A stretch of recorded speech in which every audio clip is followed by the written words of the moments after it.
Hey guys, it's day 2.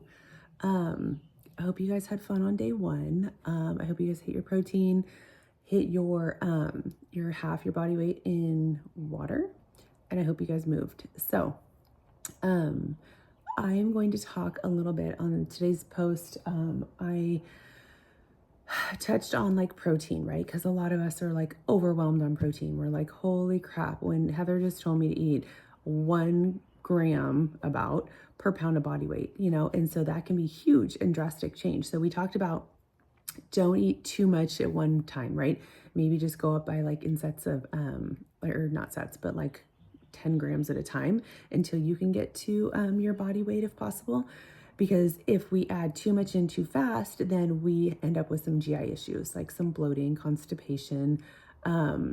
You might have gas, like I don't even know, but it basically slows down everything. So, and I don't remember if I touched on it on the call, but you can definitely add in a digestive enzyme. So I can suggest that if you're having some issues. I remember, no, I did. I'm pretty sure I said that. But as far as protein goes, break it up into smaller amounts, right? So sometimes if you want to eat 3 meals, break it up into, like, divide it. If it's 150 grams, break it up into 3. So that's 50 grams at each meal.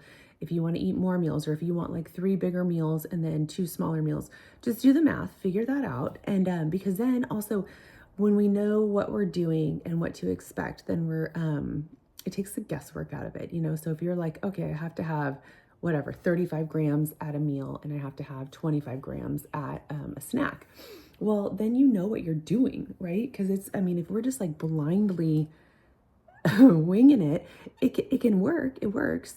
It can work. It's just not, it gets frustrating if we're just winging stuff, and it can be overwhelming. And when we get frustrated and overwhelmed, we kind of throw in the towel. So don't do that. So I suggest having a plan. So that brings me to pre-logging your food.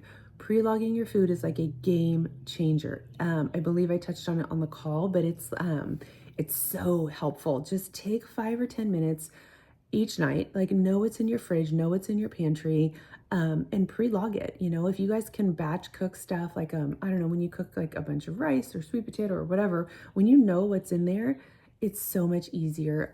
We're so much more likely to stick to a plan if we know what to expect. So if you know that you have your food pre-logged and ready to go in your fridge, and you walk in the house and you're hungry, you're not going to just like grab a bag of chips, or, grab, I don't even know, like an Uncrustable, make yourself a peanut butter and jelly. I have no idea. So, but if you've got your food planned out and ready to go, you guys will be way more successful. A lot of people don't like to do this because they kind of feel like, oh, it's just dumb, or it's not effective. But when people do it, people are amazed. They're like, wow, that really, really helped. And I'm like, yes, that's why I told you to do it. But yeah, try that out. Give pre-logging a try. Break up your protein intake. And then I know a lot of people like to skip breakfast, but what we want to do is we want to get you to the point where you're hungry for breakfast. Okay, that's a sign of a healthy, functioning metabolism. So for those of you that can like make it to like 1 or 2 o'clock, sadly, that's not a badge of honor.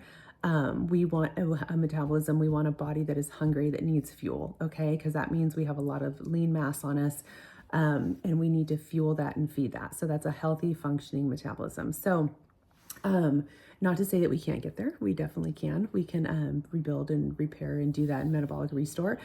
Just takes some time. So, but yeah, so eat your breakfast, get your protein out of the way in the morning, because slamming like 100 grams of protein from like 4 o'clock on is not fun. So don't let yourself be in that situation. So if you guys have questions, let me know what they are, because I love this stuff and I would love to help you and answer them. And I also, your questions are not dumb, because if you have a question, somebody else in this group also has a question. So anyways, let me know what you guys need, how I can help, and let's do this.